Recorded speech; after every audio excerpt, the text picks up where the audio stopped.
Balance in favor of fair use. Ramu और श्यामू, दो जुड़वा भाई अपने छोटे से खेत में काम करते हुए अपनी जिंदगी की तमाम मुश्किलों से जूझ रहे थे। एक दिन हल चलाते हुए रामू ने श्यामू से अपनी चिंता जाहिर की। हाँ भाई श्यामू, कब तक हम यूं ही गरीबी में घिसकते रहेंगे? कब तक? अरे दिन रात मेहनत करते हैं, लेकिन कभी कभी तो पेट भी नहीं भर पाते। अरे सब्र करो भाई, सब्र करो, मेहनत का फल जरूर मिलता है। अरे हमारे भी दिन बदलेंगे यार, सब्र करो, सब्र सब्र। दिन बदलेंगे तो कब बदलेंगे? मेरा मंगल 5 साल का हो गया, उसके लिए नए कपड़े तक नहीं ला सका। क्या यही सपना देखा था मैंने? अरे अरे अरे भाई, सपनों पर सवाल मत उठा। अरे मेरे बेटे को देखना, 7 साल का हो गया है, उसने भी कभी नए कपड़े नहीं पहने हैं। लेकिन देखना साहब ठीक होगा, बस मेहनत करते रहो, मेहनत से फल जरूर मिलता है, मेहनत जरूरी है।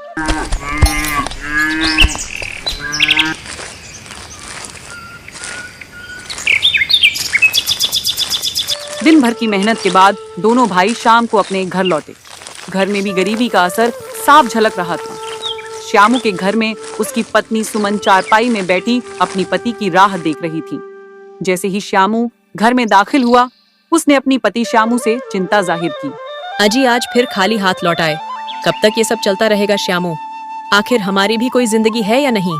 हाँ, समय बदलता है सुमन, हमारा भी बदलेगा, बस थोड़ा सा सब्र कर लो। सब्र? कब तक? मेरे बच्चे भूखे हैं और तुम सब्र की बात कर रहे हो। खेती छोड़ो, कुछ और काम करो। आखिर कब तक ये गरीबी झेलेगे? मैंने जो रास्ता चुना है वही सही है। मेहनत का फल देर से ही सही, पर मिलता जरूर है, बस थोड़ा सा इंतजार, थोड़ा सा। सुमन गुस्से में बर्तन पटकते हुए चुप हो जाती है।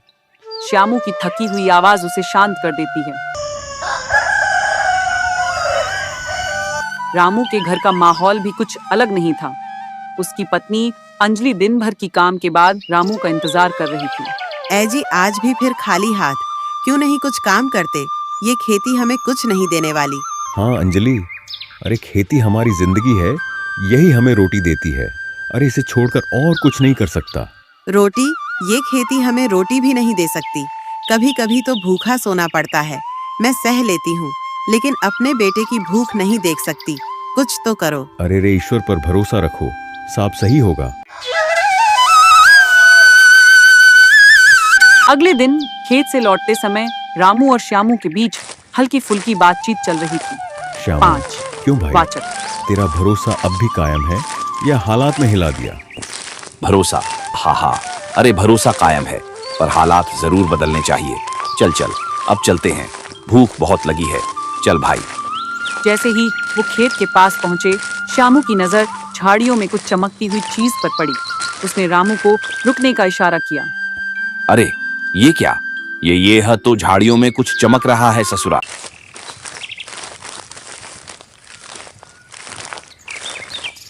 श्यामू ने झाड़ियों में हाथ डाला और एक चमकदार नायाब हीरा निकला।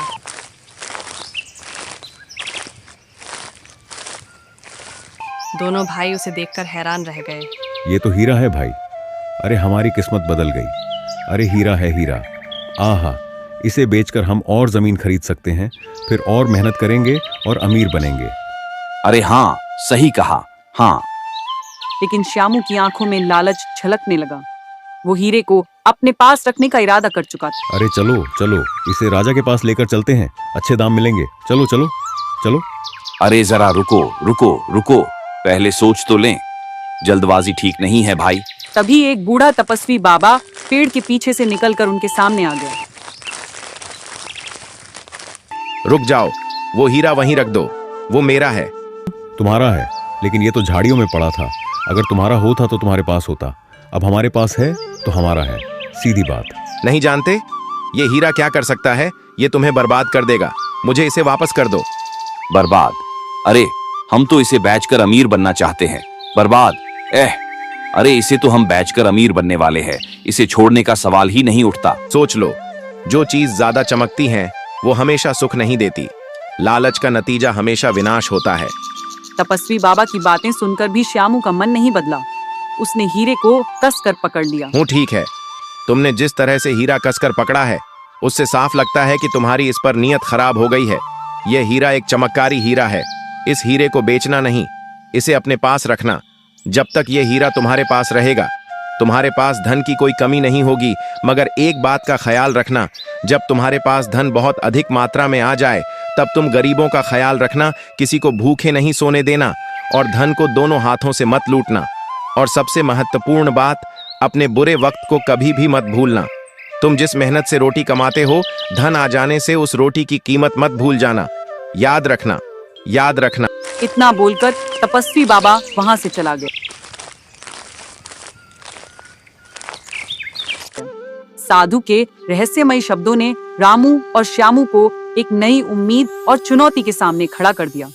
तपस्वी बाबा के जाने के बाद रामू खुश था, जबकि श्यामू के मन में लालच अपना असर दिखाने लगा। अरे भाई, ये चमत्कारी हीरा हमारे लिए किसी वरदान से कम नहीं है। हाँ, अब हमारे गरीबी के दिन दूर हो जाएंगे। सोचो, अब ना हमें भूखा सोना पड़ेगा और ना हमारे बच्चों को। हाँ, अब तो नई कपड़े भी। वाह वाह वाह वाह। ऐ रामू, वाह वाह, ये हीरा मैंने पाया है। अब बोलो वाह वाह वाह वाह वाह वाह वाह वाह वाह वाह वाह। इसीलिए इस पर मेरा अधिकार है। जो कुछ भी इससे मिलेगा वो होगा मेरा। अब बोलो वाह वाह। भाई, तुम ऐसा कैसे कर सकते हो? ये हीरा हम दोनों के पास आया है। तपस्वी बाबा ने भी कहा था कि इसी से गरीबों के भले के लिए इस्तेमाल करना चाहिए। वाह वाह वाह। ऐ, मुझे तपस्वी बाबा की बातों सुनने की जरूरत नहीं है। हीरा मैंने देखा, हीरा मैंने उठाया, तो इसका मालिक कौन हुआ? मैं हुआ। हाँ, तुम्हारे ऊपर एक एहसान कर रहा हूँ। मैं अपने हिस्से की सारी जमीन तुम्हें देता हूँ। मजे करो बेटा। अब ये मत सोचना कि हीरे से तुम्हें कुछ मिलेगा। रामू श्यामू के इस बदले स्वभाव को देखकर चुप हो गया। वो समझ नहीं पा रहा था कि ये वही श्यामू है जो हमेशा उसके सुख दुख में साथ रहता था।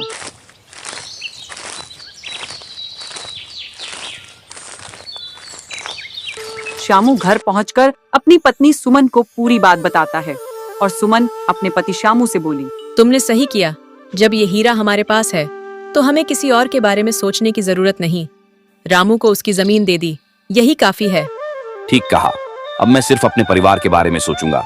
अरे, जब हमारे पास इतना धन होगा तो हमें किसी की परवाह करने की जरूरत नहीं है। साधु की बातों पर ज्यादा ध्यान मत देना। धनवान बनने के बाद हमें किसी के लिए कुछ करने की जरूरत नहीं। ये वक्त सिर्फ हमारा है। श्यामू उसी रात अपने कमरे में अपनी पत्नी सुमन और बेटे चीनू के साथ गहरी नींद में था। तभी ही जोरदार धमाके की आवाज से कमरे की खिड़कियां कांप उठीं। ये कैसी आवाज थी? क्या हुआ श्यामू? श्यामू की नजर कमरे के बीचों बीच पड़ी एक चमकती हुई वस्तु पर गई। वो एक सोने का कलश था जिसमें सोने के सिक्के भरी हुई थी। ए सुमन, सुमन, सुमन, अरे उठो, देखो तो ये क्या है? हे, इतना सारा सोना, ये कहाँ से आया? क्या ये वही चमत्कारी हीरे का असर है? हाँ, ये चमकारी हीरे का ही काम है। सुमन, हमें तुरंत ये घर छोड़ना होगा। अगर रामू और अंजलि को पता चल गया तो वो इसे मांग सकते हैं। चलो। हाँ, ठीक कहते हो। ये हमारा समय है। हमें किसी से इसे साझा करने की जरूरत नहीं। श्यामू ने जल्दी से सोने का कलश उठाया और अपनी पत्नी और बेटे को लेकर रातों रात घर छोड़ दिया। वो अपने पुराने घर को हमेशा के लिए छोड़कर एक नई दुनिया बसाने निकल पड़ा। अगली सुबह रामू ने श्यामू और उसके परिवार को घर में ना पाकर अंजलि से बोला, अंजलि, ये श्यामू भैया और उनका परिवार घर में नहीं है। उन्होंने कुछ बताया भी नहीं। आखिरकार बात क्या हो सकती है? लगता है वो सचमुच बदल गए हैं। ये धन और हीरा उन्हें हमसे दूर ले गया है।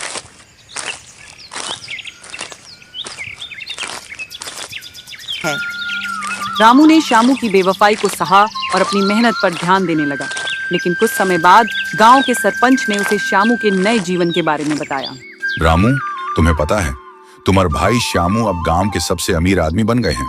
उन्होंने यहाँ एक बड़ी हवेली बनवाई है और आप किसानों को कर्ज पर पैसे देने लगे। क्या श्यामू भैया अब ऐसा कर रहे हैं? और ये कर्ज देने का मतलब क्या है? मतलब ये है कि जो भी उनका कर्ज नहीं चुका पाता वो उसकी जमीन अपने नाम कर लेते हैं। अब तो गांव के ज्यादातर खेत उनके पास ही है। यही है मतलब। रामू ने ये सब सुनकर गहरी सांस ली। उसने अपने भाई के बदले स्वभाव को स्वीकार कर लिया और खुद को अपने खेत और परिवार की देखभाल में लगा दिया।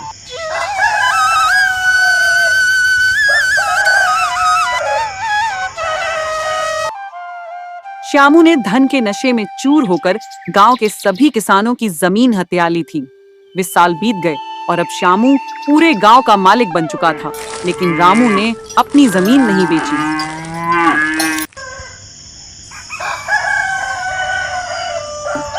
एक दिन श्यामू अपने बेटे चिंटू के साथ रामू के खेत पर आया। रामू अपने बेटे मंगल के साथ खेत जोत रहा था। श्यामू को देखकर रामू मुस्कुराया। अरे अरे भैया, 20 साल बाद आज आपको हमारी याद कैसे आ गई? हाँ रामू, मैं तुम्हारे खेत की बात करने आया हूँ। गांव में सिर्फ तुम्हारा खेत बचा है जिसे मैंने अभी तक नहीं खरीदा, तो रामू इस खेत को तुम मुझे बेच दो। भैया सीधी बात है, ये खेत मेरे और मेरे बच्चों का सहारा है, इसे मैं नहीं बेच सकता। ए रामू, ये मत भूलो कि इस खेत का आधा हिस्सा मेरा भी है, समझे क्या? अब हाँ, तो ठीक है ना, अपने आधे हिस्से को ले जाओ आप, लेकिन जो मेरा हिस्सा है वो तो मेरा है ना, उसे खरीदने की तुम्हारी औकात नहीं है। रामू के इन शब्दों ने श्यामू को और भी क्रोधित कर दिया। वो गुस्से से भड़ककर अपने बेटे चिंटू के साथ चला गया।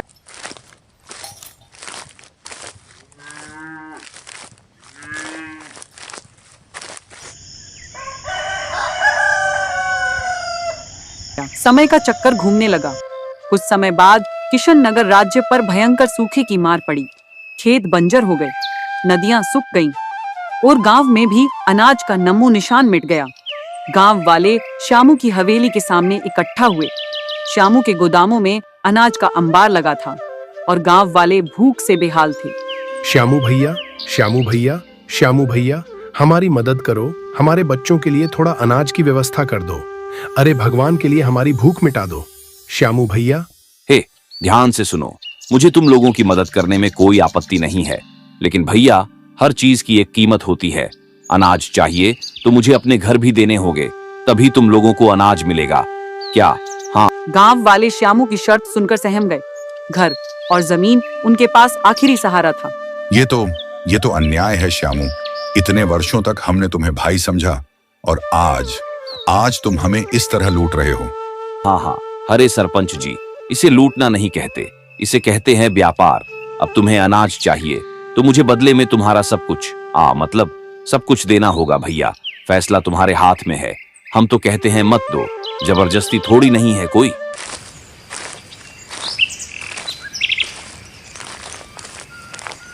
गांव वाले निराश होकर सरपंच के साथ रामू के पास गए। उन्होंने सारी स्थिति बताई। रामू, अब तुम्हारे पास ही उम्मी है। तुम्हें राजा भानु प्रताप से मदद के लिए बात करने होगी। हम सबकी मदद करो। हम राजा भानु प्रताप दयालु है, चलो हम उनसे न्याय मांगते हैं।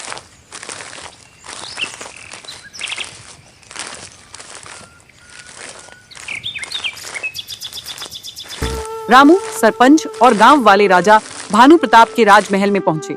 राजा भानु प्रताप से रामू ने बोला, महाराज की जय हो, महाराज की जय हो। महाराज कृपया हमारी मदद करें। हमारा गांव सूखे की चपेट में है, हमारे पास खाने को कुछ भी नहीं है। श्यामू ने हम सब की जमीन तो पहले ही ले रखी है और अब अनाज देने के बदले हमारे घर भी मांग लिए। घर दे देंगे तो फिर हम रहेंगे कहाँ? मैं तुम्हारी परेशानी समझता हूँ, लेकिन किशन नगर के सभी हिस्से इस समय सूखे की चपेट में हैं। मेरे महल के गोदाम भी खाली हो चुके हैं। हाँ, मैं चाहकर भी तुम्हारी मदद नहीं कर सकता। राजा भानु प्रताप के जवाब ने गांव वालों की आखिरी उम्मीद तोड़ दी। वो मायूस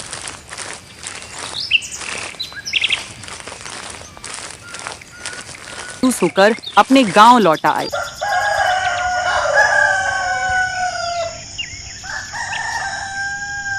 गांव वालों ने एक बार फिर श्यामू की हवेली का रुख किया।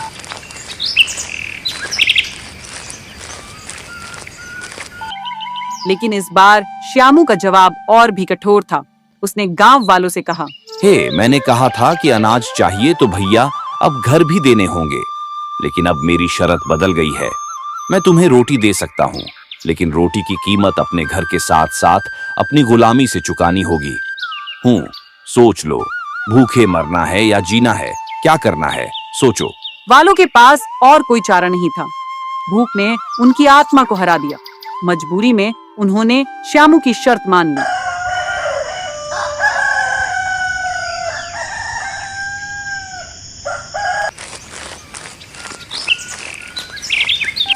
अगले दिन रामू अपने घर लौटा तो उसने देखा कि उसकी पत्नी अंजलि और बेटा मंगल भूख से तड़प रहे थे। अंजलि ने दुखी नजरों से रामू की ओर देखा और बोली, रामू, मंगल अब और भूख सहन नहीं कर पाएगा, कुछ कीजिए। हाँ, मैं कोशिश करता हूँ, भले ही श्यामू का व्यवहार कैसा भी हो, है तो मेरा भाई, शायद वो हमारी मदद कर दे।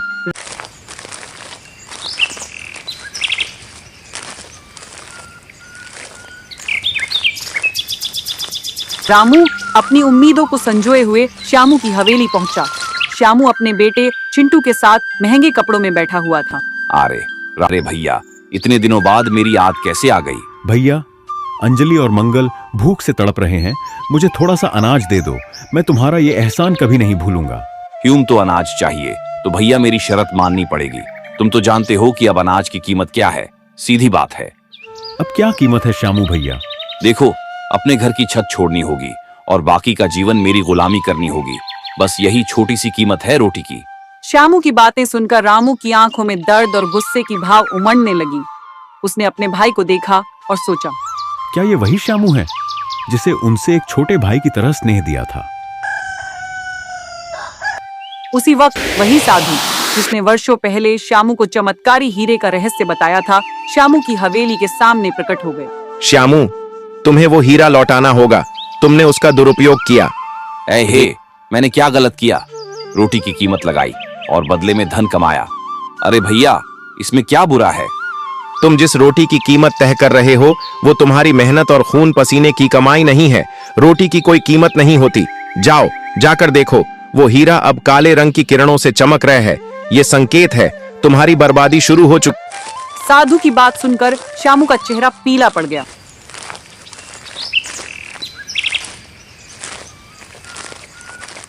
वो दौड़ता हुआ अपने कमरे में गया और हीरे को देखने लगा।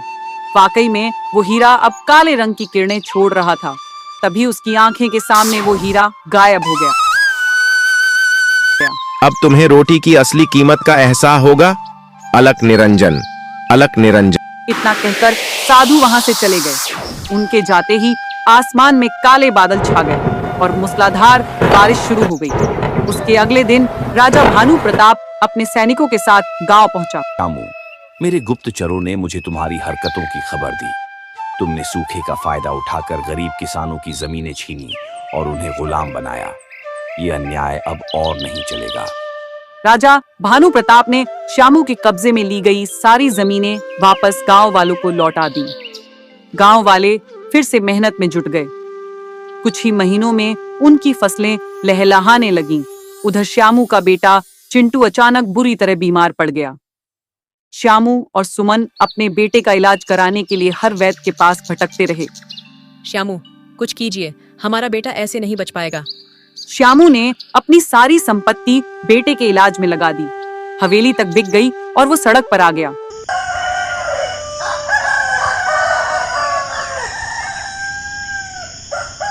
आखिरकार श्यामू हार कर अपने भाई रामू के पास पहुंचा।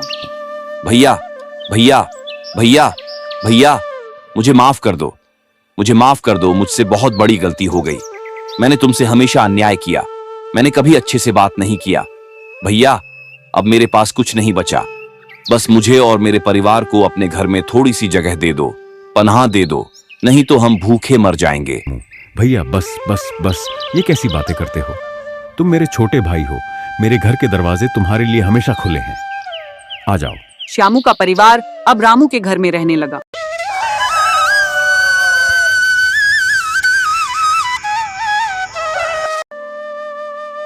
एक दिन वही तपस्वी बाबा फिर से वहां प्रकट हुए। बाबा, बाबा, साधु महाराज, मेरे बेटे को बचा लीजिए। मैं अब कुछ नहीं चाहता, बस इतना चाहता हूं कि उसका जीवन बच जाए। नहीं चाहिए धन, पैसा, रुपया, बस मेरे बेटे का जीवन बच जाए। कुछ कीजिए। तुम्हारा बेटा ये सूखी रोटी खाने से ठीक हो सकता है, लेकिन तुम्हें इसकी कीमत चुकानी पड़ेगी। बाबा, बाबा, साधु महाराज, मेरे पास सब कुछ खत्म हो चुका है। भला मैं क्या कीमत चुका सकता हूँ? अब कीमत की बात मत करिए, माफ कर दीजिए, गलती हो गई मुझसे। तुम्हारे पास कभी कुछ था ही नहीं। तुम्हें अपनी मेहनत से कुछ नहीं कमाया, केवल दूसरों का शोषण किया। यही तुम्हारी सबसे बड़ी हार है। श्यामू रोते हुए अपनी गलतियों पर पछताने लगा। यही है रोटी की असली कीमत। रोटी के लिए इंसान वो कर गुजरता है जो उसने कभी सोचा भी नहीं होता। पेट की आग दुनिया की सबसे बड़ी आग है और उसे केवल रोटी ही शांत कर सकती है। इसलिए कभी किसी की मजबूरी का फायदा मत उठाना और रोटी की कीमत मत लगाना। तपस्वी बाबा ने श्यामू को एक सूखी रोटी दे दी।